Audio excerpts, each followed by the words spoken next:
When I look back, there was not one big explosion that shattered everything. It was thousands of tiny cracks, silent, unnoticed, until the day everything collapsed at once. I was sitting in my car outside a cafe on a rainy Thursday afternoon when I first saw her. Not just Jessica. Jessica with him. They were not doing anything outrageous, just sitting together in a booth by the window, her laughing at something he said, his hand casually resting way too close to hers. She leaned into him in a way I'd never seen her lean into me, not even back when we were young and stupid and thought love could survive anything. It was the kind of laugh you see ain't not fake. The kind of laugh that does not belong to a woman who comes home every night telling you she is exhausted, overworked, drained of anything except polite conversation and distracted kisses. I did not burst into the cafe. I did not even get out of the car. I sat there, the rain tapping on the windshield like a clock counting down the last seconds of the life I thought we had. I watched them for almost an hour. The way she smiled, the way she tucked her hair behind her ear like a shy teenager, the way he leaned in and said things that made her tilt her head back and laugh like no one in the world mattered but the two of them. I did not need to see them touch. It was already obvious. There are things people do when they are falling for each other that no amount of distance can hide. I did not go home right away. I drove nowhere in particular, just needed the motion to keep from unraveling right there behind the wheel. I ended up at the edge of town in some empty parking lot behind a closed-down strip mall and sat there with the engine running until it got dark. By the time I got home, Jessica was already there. She was in the kitchen, cooking, humming some tune under her breath like she had not just spent her afternoon being someone else's woman. She turned and gave me the same tired smile she'd been giving me for months. I almost laughed. Almost asked her how she managed to slip back into character so fast. Instead, I played it cool. Sat down at the counter. Watched her move around the kitchen. The lies oozed out of her like syrup where she'd been client meeting, why she had not answered my texts, bad reception, why she was in such a good mood, a productive day at work. She even made a joke about how she must be finally turning her luck around. That was the moment I decided I was not going to ask any questions. Not yet. I was not going to confront her with half-formed accusations and get gaslit into thinking I was crazy. No, I was going to be patient. I was going to collect every shred of truth until there was no corner she could lie her way into. The next day I called out sick from work and spent hours digging. I found an old iPad we had not used in years still logged into her email. Hidden under a bunch of boring spam was a hotel reservation from 2 weeks ago under her maiden name. I found Uber receipts, a separate Venmo account she thought I did not know about, payments labeled with emojis I could not even bring myself to decipher. But the worst was yet to come. Buried in her cloud storage was a folder titled Work Projects. Inside, mixed between files for event setups and venue contracts, were screenshots of messages. Private chats. I'm sending her playlists. Her sending him selfies, nothing explicit but intimate enough to turn my stomach. Him writing poems about her eyes. Her telling him that he made her feel alive again. It was not some stupid fling. It was not some drunken mistake. Jessica was not slipping. She was sprinting away from me with everything she had. So I made a decision. I was not going to scream. I was not going to plead. I was not going to be the man who begged his wife to remember who she used to love. I was going to wait for the perfect moment. Because after 20 years I asked my wife a single, chilling question and she had no clue I already knew everything. And I was going to pick my moment carefully. Very carefully. The next 3 days were a war inside my own house. She did not know I knew. And I was not about to show my cards too soon. Jessica went about her life like nothing was wrong, like her biggest concern was picking out new curtains or deciding what to order for dinner. She kissed me goodbye in the mornings, half-heartedly, not even pretending to mean it. She sat across from me at the table at night, her phone always just barely within reach, flashing occasional notifications she tried to hide under casual conversation. I started playing along, matching her energy. I smiled when she smiled. I asked about her day. I told her I missed her, watched her flinch ever so slightly every time the words came out of my mouth. It was like watching someone slowly suffocate in their own lies. Meanwhile, I built my case. Every time she left the house, I followed her location through a tracking app she had forgotten was still connected to our shared family account. Every time she claimed to be meeting a client, I took screenshots of her pings at coffee shops and boutique hotels, never anywhere near an event venue. By the fourth night, I had enough to bury her. But I was not interested in a private confrontation anymore. I wanted her to show me who she really was without any masks left. So I set a little trap.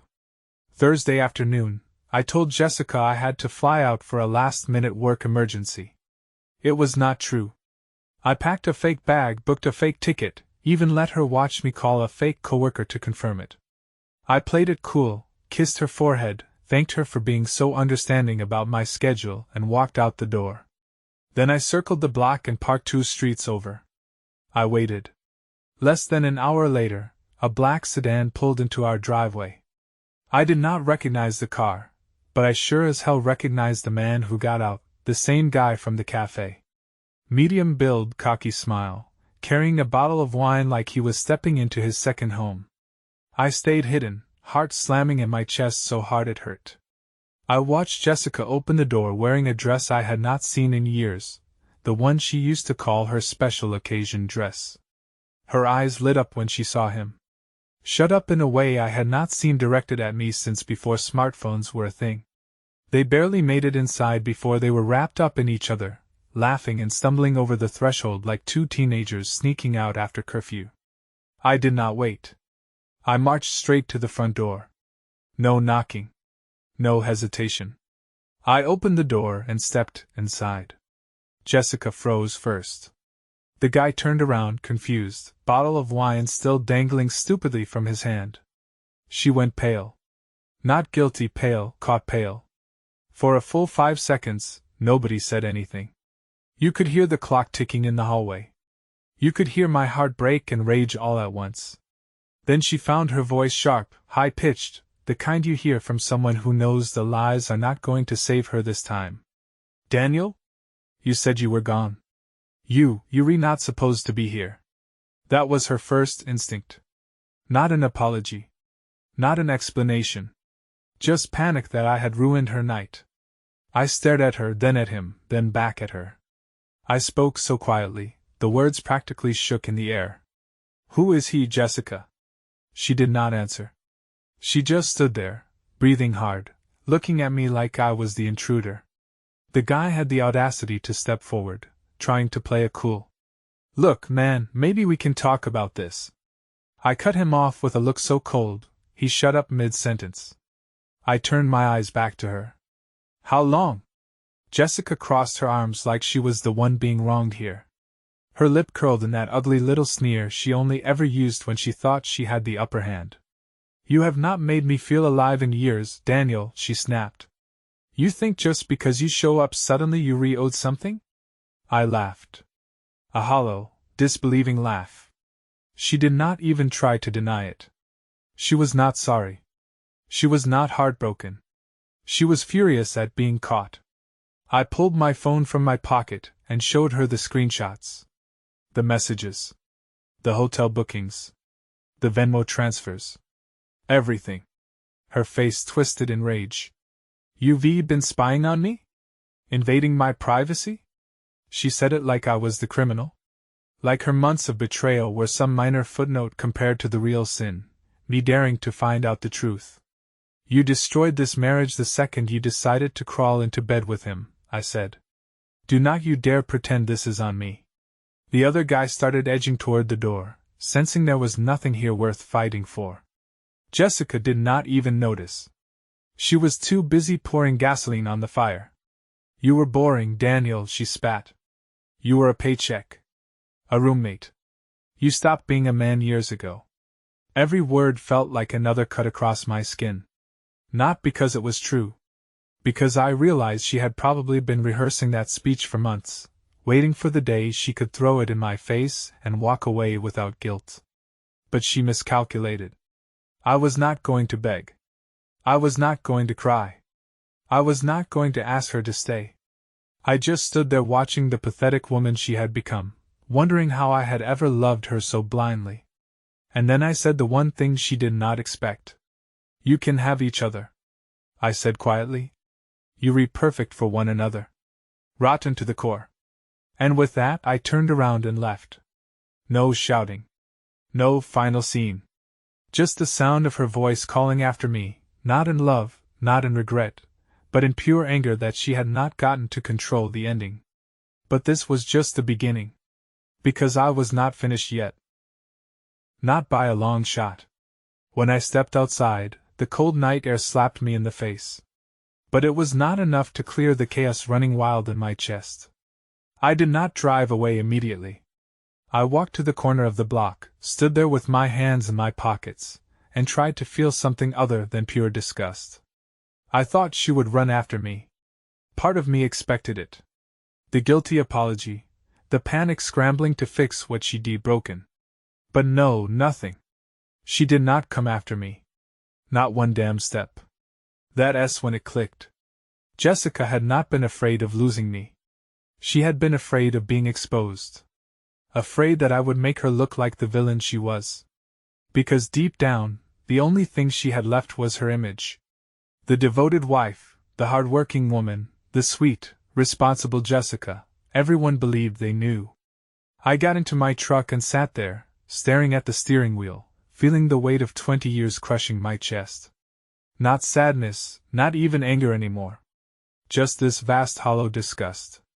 My phone buzzed. A text from Jessica. It did not say, "I'm sorry."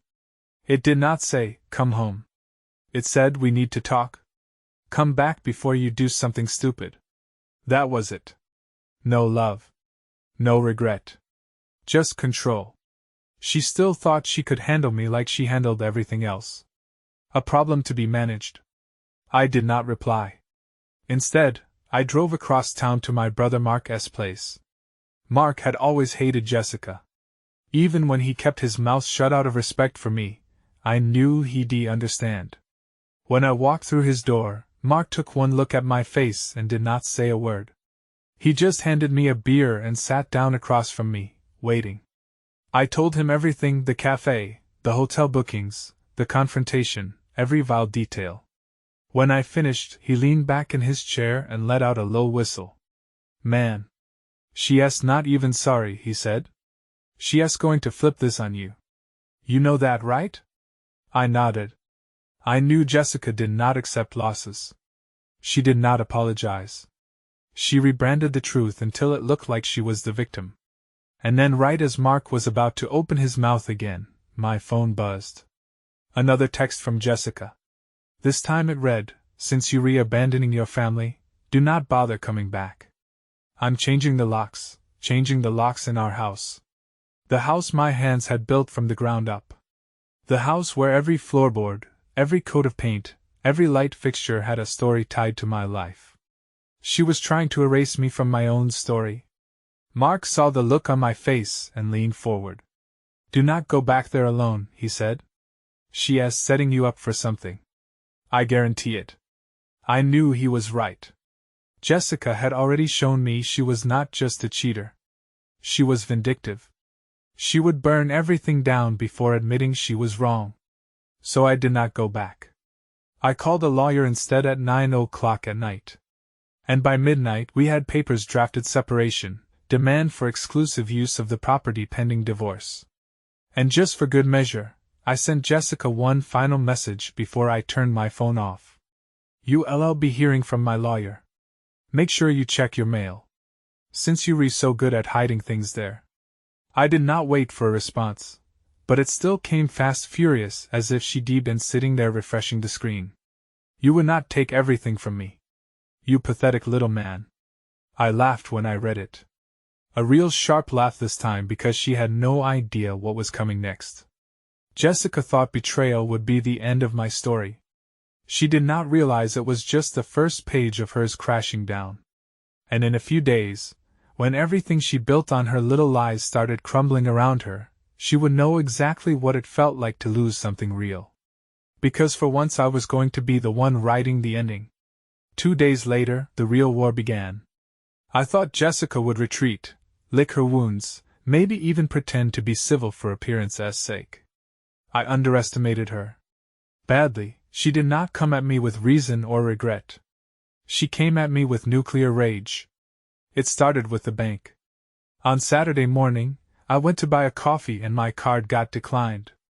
Confused, I checked my account. Empty, completely drained. She had taken everything overnight. Savings, checking, even the emergency fund we kept just in case.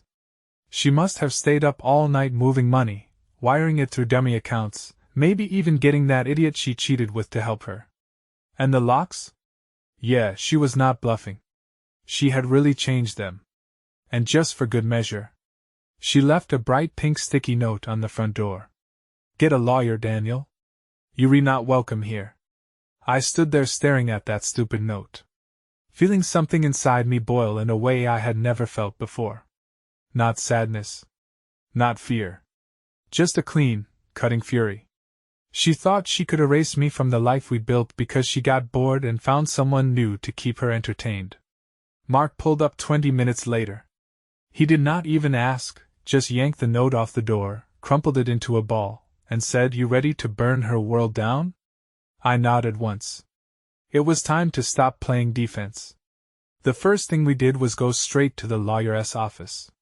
Emergency injunctions. Court orders. Paperwork that would freeze any remaining accounts, block her from selling the house, and put every asset under scrutiny. Jessica was not smart enough to hide everything fast. And the law was not going to smile kindly on a woman who emptied marital funds the second her husband caught her cheating. As I sat there signing paperwork, my phone started blowing up again. Texts from people we knew. Mutual friends. Her family. Jessica had wasted no time launching her version of the story that I had abandoned her without warning, that I had emotionally neglected her for years, that she had no choice but to find happiness elsewhere. A few even dared to message me things like, "You have to understand, marriages are complicated. Maybe you should take some responsibility too." I did not reply to any of them. Not yet. I wanted Jessica to feel safe in her lies. I wanted her to think she was winning. That night, Mark and I stayed up late at his kitchen table, piecing everything together. Every receipt, every hotel charge, every screenshot. We built a timeline so tight it could strangle her. And just when I thought I was ready for whatever came next, another betrayal hit me out of nowhere, this time from someone I had trusted even more than Jessica. Her best friend, Claire. Claire, who had been like a sister to me, who had been at our wedding, at our kids' birthdays, at every major moment of our lives. Claire, who always told me she hated cheaters more than anything. Turns out Claire knew. She had known for months. And not just known, she had helped cover for Jessica. Lied to me when Jessica needed alibis. Sent fake work emails from dummy accounts to make it look like Jessica was where she said she was. I found out when I pulled up old messages Jessica had backed up to the cloud and forgotten to delete. Claire practically cheered her on. "You deserve better, Jess. Daniel's just holding you back. Do not let guilt stop you from living your life." He would not even see it coming. Every sentence was like another dagger to the gut. I realized I had been surrounded by snakes for longer than I could even guess. Mark saw the color drain from my face as I read the messages. "Tell me we're going scorched earth now," he said. I nodded without hesitation. It was no longer about heartbreak. It was not even about betrayal. It was about truth. I was reading every last filthy secret into the light where Jessica could not spin them into pretty little lies anymore. And so I made a decision. A big one. If Jessica wanted to destroy everything we built, I was going to make sure she had nothing left to rebuild with. No house. No money. No reputation. And it started with the one thing she never thought I would dare touch. Her public image. Because Jessica was not just a private liar. She was a very public figure in our community. Charity boards. Event planning. Public role model speeches about integrity and family values. And soon all of it would burn. I did not have to wait long for the perfect opportunity. Jessica had been planning a charity gala for months. One of those over-the-top events where everyone dresses up, pretends they re saints, and writes fat checks just to see their names printed in gold on a brochure. She had been bragging about it to anyone who would listen. In her mind, this gala was going to be her crowning moment, her big comeback after what she called a hard year. She thought she was untouchable. She thought she could cheat, lie, steal, and still have the whole town clapping for her like trained seals. I was about to show her just how wrong she was. Mark and I worked fast. He had a buddy in IT who owed him a favor. It did not take much convincing to get a little presentation inserted into the slideshow Jessica had prepared for the gala. Right between the photos of happy families and donation numbers, something special would appear, a beautiful, damning collage of screenshots, dates, times, hotel receipts, and just for good measure, a few choice quotes from Jessica's private messages to her little side project. No nudity. No slander. Just cold, hard, undeniable truth. Professional. Precise. Nuclear. The night of the gala, I dressed in a clean suit and showed up 10 minutes early. I stood at the back of the ballroom unnoticed among the crowd, just another smiling face sipping a drink waiting for the show. Jessica floated through the room like royalty. She wore a sleek red dress, her makeup flawless, her laugh loud and easy. She posed for pictures with local politicians, business owners, even a priest who blessed the event. Every time a camera flash went off, she smiled wider, soaked in the admiration like it was oxygen. And then the lights dimmed. The screens flickered on. The slideshow began. At first, it was all safe material. Those of charity events, community service projects, kids' sports teams Jessica had sponsored. I saw her relax, saw that smug little smile settle back onto her face. She had no idea the bomb was seconds away from dropping. The transition happened clean, smooth, almost elegant. 1 second it was a picture of Jessica cutting a ribbon at a shelter opening. The next it was a screenshot of her texting. Every time he kisses me, I have to pretend I'm not thinking about you. Whispers broke out instantly. It turned. People leaned forward in their seats, confused. Then the next slide appeared. A hotel booking under her maiden name. A Venmo transaction with a lips that kiss emoji. Another text. He.S. just a wallet. You re my real life. The room went silent except for the rustle of programs hitting the floor as people dropped them. Jessica froze mid-step across the stage. She looked up and saw her entire secret life flashing in front of hundreds of witnesses. She tried to speak. I could see it, her mouth opening, a hand half lifting like she could physically push the truth back into the screen. But no words came out. The slides kept rolling. Date after date. Proof after proof. Lie after lie. By the time the screens finally blacked out, the room had transformed. No more smiles. No more polite applause. Just a thick, ugly silence heavy enough to crush anyone standing under it. Jessica stood there trembling, clutching the microphone like a lifeline. She opened her mouth again, tried to stammer something about a private matter and misunderstandings, but the words were paper thin against the weight of what everyone had just seen. I did not wait for the fallout to start. I turned and walked out, leaving her standing there in the wreckage she built with her own hands. Outside, the night was sharp and clear. Mark was waiting by my truck grinning like a kid on Christmas morning. Tell me you saw her face, he said. I saw everything I needed to, I answered. Inside the ballroom, chaos had erupted. I did not have to see it to know how fast the whispers were spreading, how quickly the people Jessica had tried so hard to impress were turning their backs on her. No charity wanted a scandal. No politician wanted a photo with a liar. No business wanted their name tied to a fraud. Jessica was not just losing me. She was losing everything she thought made her powerful. But even then, I knew she would not go down easy. Jessica was not the kind of woman who folded her cards and walked away. She was the kind who flipped the entire table over. And sure enough, when I checked my phone later that night, there was a message waiting for me. Short, vicious. You think you've won?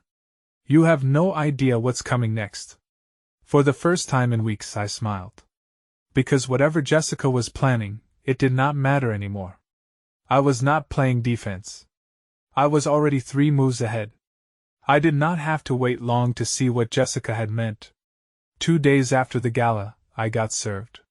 She had filed for an emergency hearing claiming she was afraid for her safety, accusing me of harassment, mental cruelty, financial manipulation, you name it, she threw it in there. A grotesque collection of lies stitched together just tight enough to make a court take it seriously. It was not about winning. It was about punishing me. Dragging me through the mud publicly after she had been exposed.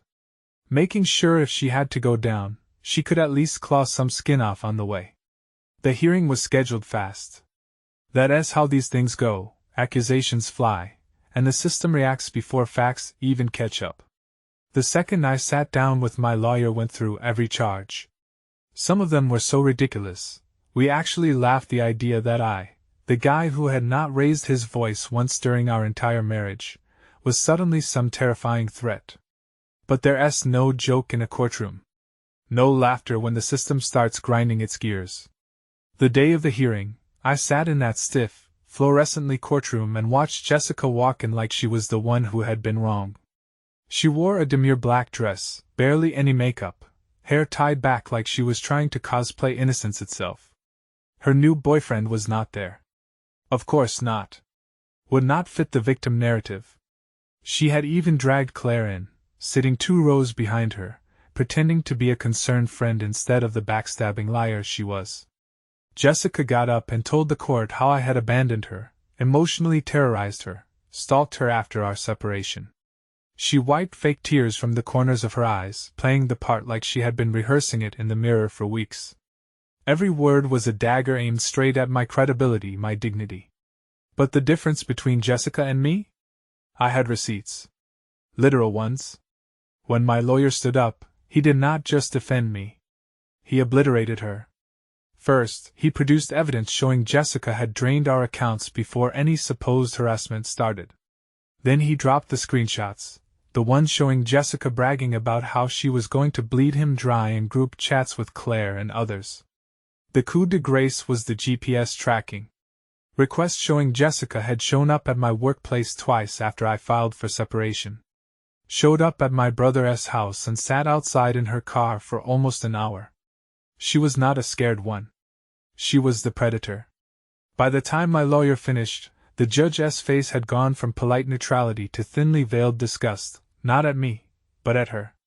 Jessica's lawyer tried to do damage control, stammering something about misunderstandings and emotions running high during separations, but it was over. Request for emergency protection? Denied. Flat. Cold. And then came the part Jessica had not planned for. The judge, probably seeing the circus for what it was, ordered a temporary freeze on her assets too, pending full investigation of the financial misconduct. In the space of an hour, Jessica went from swinging the sword to getting shackled by it. She looked at me across the courtroom and for the first time, I saw the cracks really split open. Not anger. Not smugness. Panic. Request for the first time in our entire twisted downfall, Jessica was not in control. She was not even on defense. She was losing. Hard. After the hearing, Claire actually had the audacity to approach me in the hallway, fake concern dripping from every word. You're really hurting her, Daniel. She's not strong like you think. I did not even blink. I leaned in close enough that only she could hear. Tell her, I said, voice low and steady. This was the polite version. She keeps pushing. She's going to find out what the ugly version looks like. Claire's face paled under her cheap makeup. I walked away without waiting for a reply. That night, Mark and I sat on his porch drinking beer and watching the sun go down, both of us quiet for a long time. Finally, he said, "You know she's going to make another move, right?" I nodded. Jessica would not stop. Not until she was left with absolutely nothing to weaponize. And deep down, I realized something that chilled me more than anything she had already done. She did not just want revenge. She wanted destruction. She wanted me to hurt so badly I'd regret ever uncovering the truth in the first place. And something told me she had just started aiming at a new target. Someone a lot closer to me than I expected. Jessica's next move came faster than I thought. And it hit harder than I was ready for. It started small, almost invisible whispers. Little rumors floating around town, muttered behind fake smiles, buried in polite conversations. According to the news story Jessica was spinning, I had not just emotionally abandoned her, I had been the one cheating first. She told anyone who would listen that I had a string of side pieces while she suffered alone at home, trying to hold the family together. It was such a bold, disgusting lie that for a minute I actually underestimated it. Who would believe it? Me, the guy who spent 20 years breaking my back for that family while she played her little bored housewife games? But people are stupid. People want gossip. People love a scandal that flips the script. And worst of all, some of those people were supposed to be mine. The first Betrayal hit came from Ariane, an old friend, someone who had been there before Jessica and I even started dating. I ran into him at a gas station one evening. Thought nothing of it. Waved, asked how he was doing. He barely looked at me. Kept his voice flat, cold. Heard you're not the saint you make yourself out to be, man? I blinked, thrown off balance. What the hell are you talking about? Ariane just shook his head and got back in his car, engine roaring as he peeled out of the parking lot. I stood there for a long minute, heart pounding in a way that had nothing to do with anger and everything to do with that creeping, horrible feeling of isolation. Jessica had not just poisoned the marriage. She was poisoning the entire life I had built around it.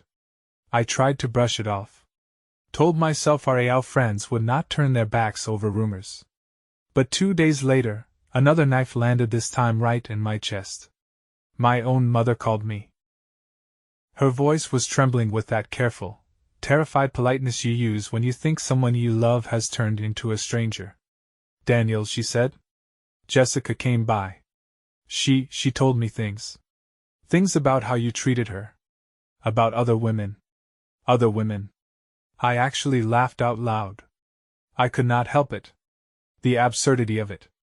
The sheer insanity that my own mother could even hesitate for a second to believe it. Mom, I said. I did not cheat on her. I did not even look at another woman. Everything she is saying is a lie because she got caught. There was a pause on the line. A long, awful pause. I want to believe you, she said quietly. I want to believe you. Not I do believe you. That was the moment I realized Jessica's plan was not to win in court. It was not even to win at all. It was to burn my name so thoroughly that even if I escaped the marriage, I'd be walking through the rest of my life dragging ashes behind me. And she was not doing it alone. Claire was feeding her ammunition. Ryan was feeding the rumors. Some people I barely knew had taken up the chorus, nodding, whispering, connecting dots that did not exist just because it made a better story than the boring truth. And the final blow that night? Jessica posted a long, crocodile tear-filled letter on her public charity page, the same one where all the Gala donors followed her. A letter about healing after betrayal. About finding strength after being discarded. About forgiving the unforgivable. She did not mention my name once. She did not have to. Everyone knew exactly who the villain was supposed to be. The comments section exploded sympathy, offers of support, fake friends lining up to tell her how brave she was, how strong. I sat there in the dark, scrolling through it, feeling that old, familiar rage start to simmer again. Jessica did not want my apology. She did not want my money. She did not even want my regret. She wanted my destruction. And if I did not move fast, she was going to get it. Mark found me that night, sitting on the back porch, staring out into the yard like it could give me answers. "You re losing the court of public opinion," he said bluntly, cracking open a beer. "You gonna keep taking punches? Or you gonna punch back?" I did not answer him right away. Because part of me, the part that still stupidly hoped some of these people might eventually see the truth, wanted to believe I could write it out. But another part, the one that had been quietly growing stronger with every betrayal, every knife in the back, every ruined relationship, knew better. Jessica was not going to stop until I was crawling. And I was not going to give her the satisfaction. Not now. Not ever. I turned to Mark, voice steady. I'm done playing defense. He smiled that slow, dangerous smile. Good, he said. Because I'd been waiting for you to say that. And with that, we started planning the next move. Because if Jessica wanted a war, she was about to find out what a real one looked like. And this time, it would be her face in the dirt. We did not wait. By the next morning, Mark and I had a strategy locked down. No more quiet dignity. No more letting her smear me uncontested. If Jessica wanted to weaponize public opinion, fine, but she forgot that once you start a war in the open, you do not get to control where the bullets land. First, we started feeding real information anonymously. Screenshots of her actual texts to her fair partner. Proof of her financial fraud, the drained accounts, the falsified expense reports from her charity projects. Nothing doctored. Nothing exaggerated. Just raw, sickening truth. Mark's friend worked some magic and made sure it ended up exactly where it needed to. Local news tip lines. Anonymous community Facebook groups. Gossip forums where people tore reputations apart faster than wildfire. Within 24 hours, Jessica's shiny little empire started to catch fire. The first blow came when her charity board suspended her pending investigation into misuse of funds. Funny thing about people who donate money to causes they do not like, finding out their saintly event planner was siphoning off cash for hotel stays with her boyfriend. The second hit came even harder. A business she had been working with for years, once she always bragged about like it was her personal kingdom, publicly announced they were severing ties with her to protect the integrity of our brand. And the comments section? It flipped on her like a pack of starving wolves. Always knew something was off about her. Typical fake do-gooder. Wonder how many other lies she told. Jessica tried to fight it. With long-winded statements about fake news and online harassment, tried to pivot into playing the victim even harder. But the tide had turned for the first time since this nightmare started. I was not the one drowning. She was. I thought that would be enough for a while. But then the twist I did not see coming hit, and it was not from my side. It was from hers. Claire loyal, sniveling Claire turned. I did not find out because Claire suddenly grew a conscience. I found out because she called me. Her number popped up late one night when Mark and I were wrapping up paperwork for the divorce filings. I almost did not answer. Almost sent it straight to voicemail. But something told me to pick up. Daniel, she said, her voice low and urgent. We need to talk. I did not say anything. I did not know how bad it was. Claire blurted. I mean, yeah, I covered for her. I thought she just needed space. I thought you two would work it out. But she's crazy. She's spiraling. Still, I stayed silent. I'm not her talk. I have proof. Claire said quickly, sensing she was losing me. Stuff she said? Stuff she planned? Now she had my attention. What kind of stuff? I asked carefully. Claire hesitated. She's been trying to plant evidence, Daniel. Fake emails, fake texts. She wanted to make it look like you were threatening her. So she could get full control of everything. House money, even tried to figure out how to screw you on custody if you fought her. I gritted my teeth so hard it hurt. Of course, Jessica was not just content ruining my name in town. She wanted to bury me so deep I'd never climb out. Claire offered to meet and hand over everything. Emails, recordings, screenshots. Mark thought it was a setup. But something in Claire's voice told me otherwise, not guilt, not fear, a pure survival instinct. Jessica's world was burning and Claire did not want to go down with her. We met the next day in a grimy little diner off the highway where nobody knew our names and nobody cared why two exhausted people were exchanging a battered thumb drive across a sticky table. Claire handed it over without meeting my eyes. You did not deserve this, she mumbled. I did not say thank you. I did not say anything. I just walked out, thumb drive burning in my palm, feeling the weight of 100 new weapons I had not even known I was holding. Later that night, as I sat in Mark's living room going through the files, the full scale of Jessica's madness hit me. Emails she drafted addressed to herself from fake accounts. Screenshots of conversations that never happened. Timelines so carefully falsified it sent chills up my spine. And the worst? Recordings of her and Claire discussing how best to push Daniel until he snaps. Push me. Deliberately. So she could turn my anger into her ticket to walk away with everything. And still, even knowing all of that, a cold, brutal calm settled over me. Jessica thought she could manufacture my downfall. Now I was holding her real one in my hands. Mark leaned over looking at the screen. You ready to finish this? He asked. I smiled. Not out of happiness. Out of pure final clarity. I'm ready to end it because I was not just going to win. I was going to leave nothing left for her to rebuild. The court date was set for early morning 2 weeks after Claire handed me the thumb drive. 2 weeks of watching Jessica try to spin her world faster and faster as it crumbled under her feet. She changed tactics. Suddenly she was all about peace.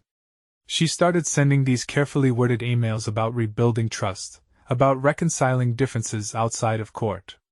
She even tried the old bait offering to amicably split assets if we dropped everything quietly. It was pathetic. I did not respond to a single one. I let her scramble. I let her panic. Because I knew the second we stepped into that courtroom, the lies were going to rip wide open and she would have nowhere left to hide. The morning of the hearing, Mark drove me downtown. Neither of us said much. We did not need to. Everything was already set. Evidence lined up like bullets in a magazine. Witnesses prepped, including Claire, who in the end picked survival over loyalty. Jessica showed up late. That alone told me everything I needed to know about where her head was rattled, scrambling, trying to hold together the last scraps of the life she torched. She wore another black dress, hair down this time, loose and soft like she thought it made her look vulnerable. Her lawyer, a new one, the old one had apparently quit, looked even more tired than she did. I did not look at her. Not once. The courtroom was packed tighter than it should have been for a divorce hearing. Small town. Big scandal. People love watching blood spill when it is not theirs. The first half moved fast. Asset division. Frozen accounts. House ownership. Jessica fought on every point, argued over every dollar like her life depended on it. It was ugly, childish, desperate. But when it came time for the real battle, the credibility war, that's when everything finally shattered. My lawyer stood up, methodical, ice cold, and began laying out the evidence. One by one, piece by piece. The financial theft. The false accusations. The manipulation of evidence. The attempted framing. Claire was called to the stand. At first she wavered. I could see the fear in her eyes, flicking toward Jessica like she expected her to leap across the room. But once she started talking, it all poured out. The fake emails. The staged text messages. The plans to provoke me into a public meltdown so Jessica could claim victimhood. The room went dead silent except for Claire's voice. Even the judge leaned forward slightly. Hands steepled under his chin. Absorbing every word. Jessica sat stiffly. Hands clenched in her lap. Her face frozen in a mask of cold, brittle hatred. She knew. She knew it was over. When the thumb drive was played, the recordings of her and Claire laughing, scheming, planning, the whole courtroom heard it. Jessica's voice. Clear as glass. I'll get everything. Watch. He's too stupid to fight back. And later let us push him. Make him crack. Once he loses it, it's all mine. There was no saving her after that. Jessica's lawyer did not even try. He just quietly asked for a recess. Clearly trying to figure out how to salvage the tiniest shred of dignity from the wreckage. But it was done. The judge ordered immediate penalties. Jessica was stripped of any claim to the house. Ordered to pay restitution for the drained accounts. Sanctioned for attempted fraud on the court. And as for the false allegations, a criminal investigation was opened right there in front of everyone. I watched her as the words landed. Her mouth tightening. eyes flickering wild around the room like she could still find some escape hatch. There was not one.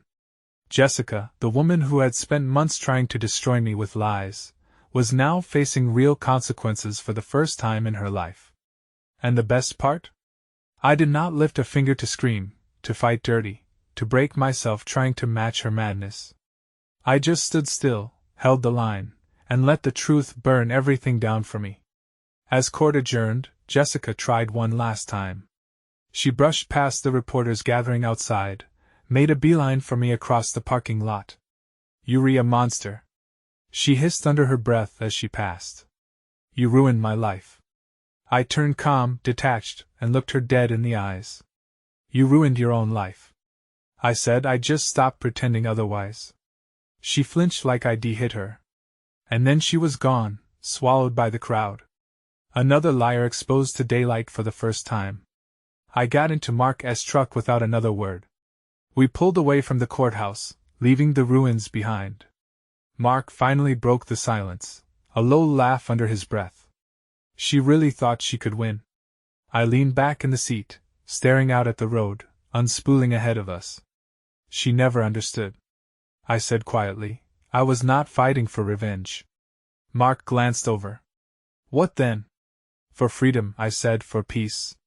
And for the first time in years, I actually felt it. Not rage, not grief, not even triumph, just silence, real, clean, beautiful silence. Jessica was over, and I was finally free. The strange what freedom feels like after you've lived without it for so long. It's not fireworks. It's not a parade. It's not even relief in the way you expect. It's silence. It's space. It's breathing without having to brace for the next blow. The weeks after the court hearing moved like slow, heavy rivers. The paperwork finalized. The accounts were separated.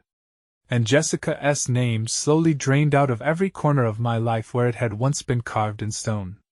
She tried a few more times to claw her way back. Petty emails, half-hearted threats, a drunken voicemail one night, sobbing about how we were supposed to be forever. I did not answer any of them. I did not need to. Jessica was not my wife anymore. She was not even my enemy. She was just another ghost in the rearview mirror, fading smaller and smaller as I drove farther away from the wreck she made of herself. The town moved on faster than I thought it would. Scandal only holds their attention for so long before they sniff out the next blood trail. Jessica's charity collapsed within a month. The business partnerships disappeared even faster. Word got out about the court findings. And whatever fake sympathy she had built evaporated like it had never existed. The last I heard, she was working some miserable event planning gig 2 towns over, barely holding it together, living in a rental apartment half the size of the closet she used to brag about. Claire disappeared too, which suited me just fine. Ryan tried to reach out once. Some pathetic excuse about being misled. But I left his message unanswered. Forgiveness is not something you owe to people who stood by and watched you drown. I kept my circle small after that. Real small.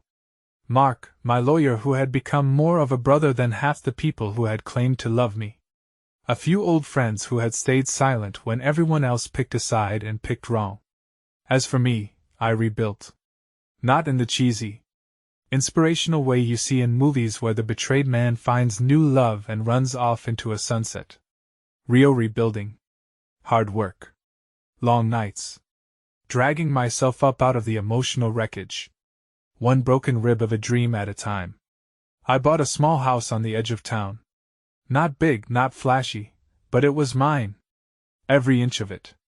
I went back to hobbies I had not touched in years. Fishing. Working on old cars. Learning how to be alone without feeling empty. I started living for myself again. Not for appearances. Not for obligation. Not for someone else's fragile ego. And slowly, piece by piece, the man I used to be, the man Jessica spent years trying to smother into something smaller, more manageable, came back to life. But he did not come back the same. Wiser. Harder. Sharper around the edges. I do not hate Jessica anymore. Not really. You do not hate a hurricane for ripping your house apart. You do not hate a wildfire for swallowing your home. You respect the destruction. You respect the damage it can do if you pretend it is not coming. And then you build smarter next time. Stronger. Higher. Better. If there's anything I'd say to anyone standing where I once stood, it's this. When someone shows you the cracks early on, do not spackle over them with love and loyalty and dreams of what could be. Do not let loyalty to a history blind you to the reality of your present. And never ever let someone convince you that their betrayal is your fault. You re not crazy. You re not weak. And you re sure as hell not obligated to carry someone else's broken soul on your back until it breaks you too. Jessica taught me a lot. More than she ever intended. She taught me what a real I looks like, not the words people say, but the way they live when they think no one else watching. She taught me that loving someone does not obligate you to die for them. And she taught me that sometimes, the greatest mercy you can give a person who betrays you is letting them live in the ruins they built. Alone. Forever.